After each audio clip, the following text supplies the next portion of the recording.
today, feel free to shout them out. If I don't know how to answer it, I'm going to ask Linda. And if Linda doesn't know how to answer it, then I'm going to ask Captain Kate. And if she doesn't know how to answer it, well, I'm just going to Google it because Google's always right. If you're taking pictures today, I saw a lot of you with some really nice cameras. Make sure you turn that flash off, because if you turn it on, you're going to get a selfie instead of a shipwreck.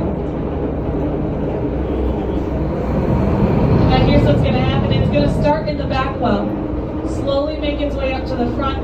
You'll see the same exact thing, just at a tad bit of a different time. It's kind of like the pre-game, game time, post-game. That's what we're going to be doing today. Yeah, I'm going to see the shipwreck in a minute. Come on, buddy. Oh, I see the bottom. It's clear enough to see the bottom. Yeah.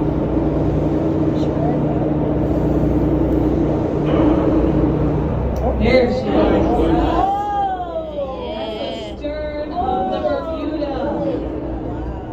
It will come up here in just a second. Make sure your cameras are out. You're not going to want to miss this. Now you'll see that stern rail. Now in 2014, like Captain Kate said, we had a very terrible winter here. That stern rail actually sat 4 feet higher, but we had 6 feet of ice just in this bay here. It ripped the stern rail right off. You'll see the rudder post down there, chain still attached to the steering mechanism of the ship. Now the rudder is still intact today, but it's harder to see. It's at the bottom and towards the back. You'll see a small square opening. That's the aft companionway. Stairs in there would have led down into this cabin trunk area.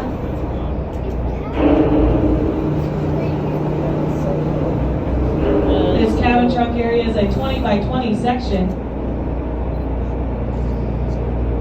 This is where the captain, the first mate would have slept. There would have been a kitchen, a bathroom down here.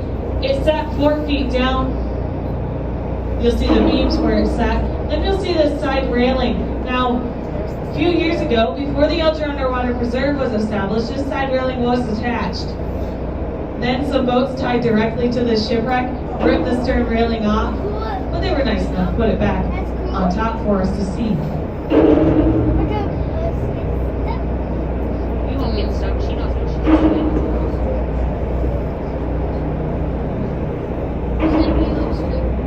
You'll see a barrel down there. Now the barrel's not originally from the shipwreck.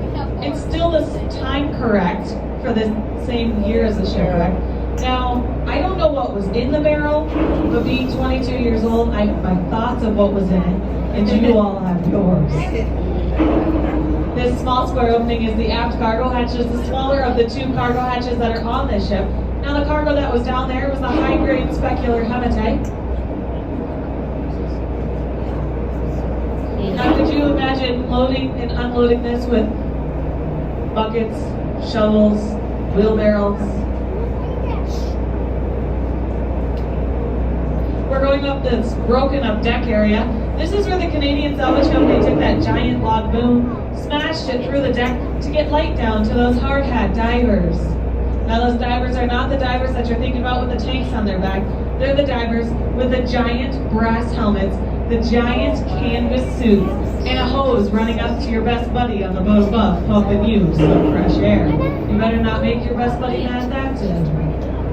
There's that centerboard hatch. Now, if you don't know what a centerboard is, I'll let you know. It's kind of like the dolphin fin shape under a sailboat out of water.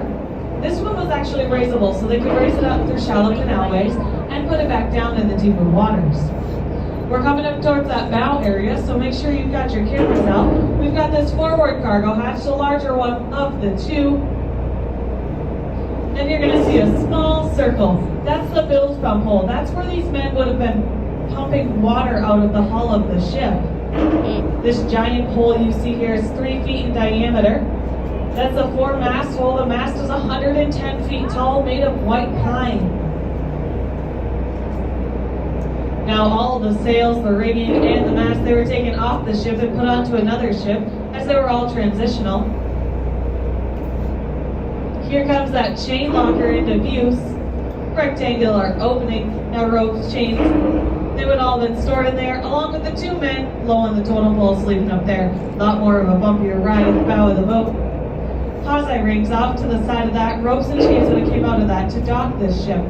Now you'll see this tow post. Ropes and chains would have been tied to that mainland where a team of horse and ox would help pull this ship through shallow canalways. We're coming up on that bow here.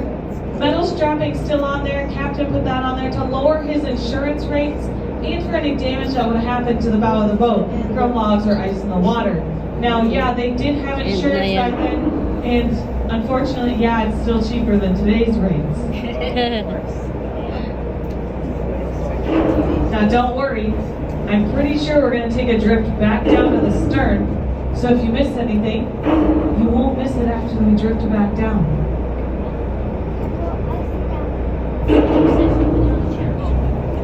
Back in 1980, the Elger Underwater Preserve was established. Now what this is it goes all the way around Grand Island, down the Fiction Rocks National Lakeshore. It makes it so you can't take anything off the lakeshore or our shipwrecks. You can't deface either of them in any way. Now if you did, it would result in about $5,000 in fines and about 30 days in jail. Their motto today is we take only pictures and we leave only bubbles.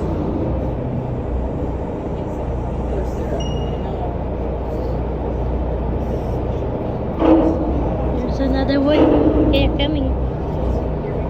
Yep, once we start making our way back down, we will.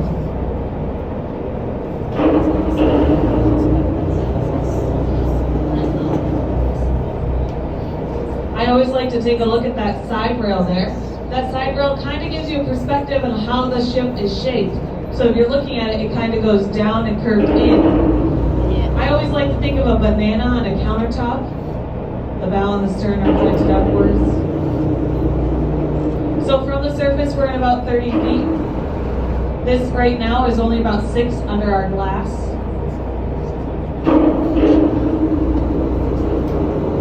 Now this is a very popular dive site, actually. So a lot of people actually use this wreck to get certified to dive because it's in such shallow water.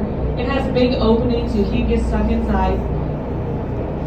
We have divers come out here all the time. Now if you're like me, you absolutely don't like diving and you don't ever think about getting certified, you can snorkel it. And if you really don't want to do that, you can actually sit on your couch at home, go on your TV, pull up YouTube, kids with your parents' permission, okay? Type in Munising Bermuda Shipwreck, and actually the divers have made little videos of the inside of the wreck, the outside of the wreck, everything that you can't see today. They put some music behind it, some history, makes it for a really good movie night. Sit down with a bucket of popcorn.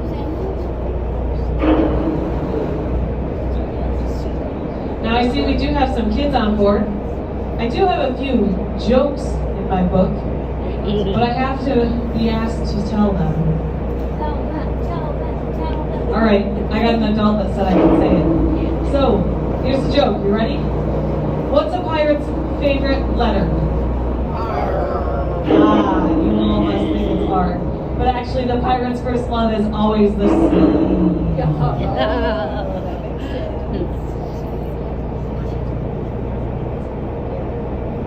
We're going back down the wreck here. There's that forward cargo hatch.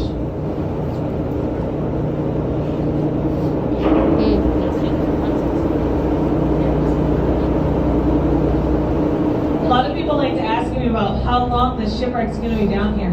I have a little story behind it. So, Captain Pete, owner of Shipwreck Tours, he was out diving at our other wreck site. He found a tree stump of white birch. He wanted to see how old it was since it was in Lake Superior. So he took a chunk in and got it carbonated. Does anybody want to guess how old that tree stump was? No guesses? 300 years. Older than 300. I'll just tell you. How about 7,995 years old? And that's plus now because that was back then. So here at Shipwreck Tours, the Bermuda is made out of white oak. And if you know your wood, white oak is a lot harder wood.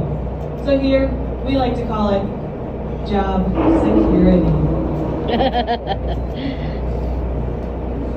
Here comes up that broken up deck area. You'll see that giant log boom down there. Kind of looks like a telephone pole.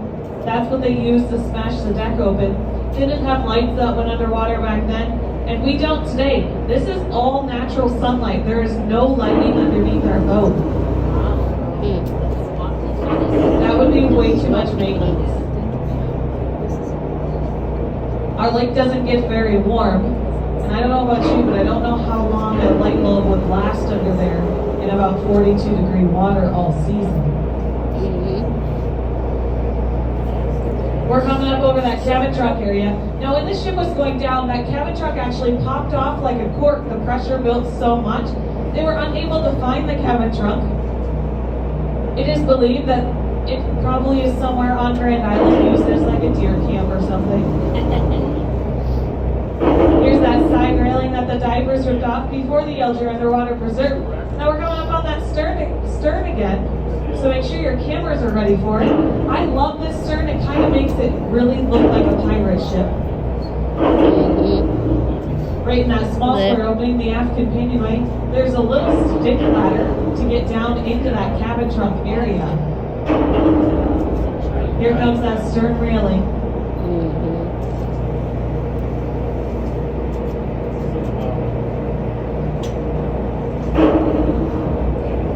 There are a lot of fish down here. Actually, once the water starts warming up a little bit, we're going to get a ton of bass that will sit around the bow area of the ship. Now, once that stern railing leaves your viewing area, that's when you guys can start heading back to your seats. We'll head out to our next underwater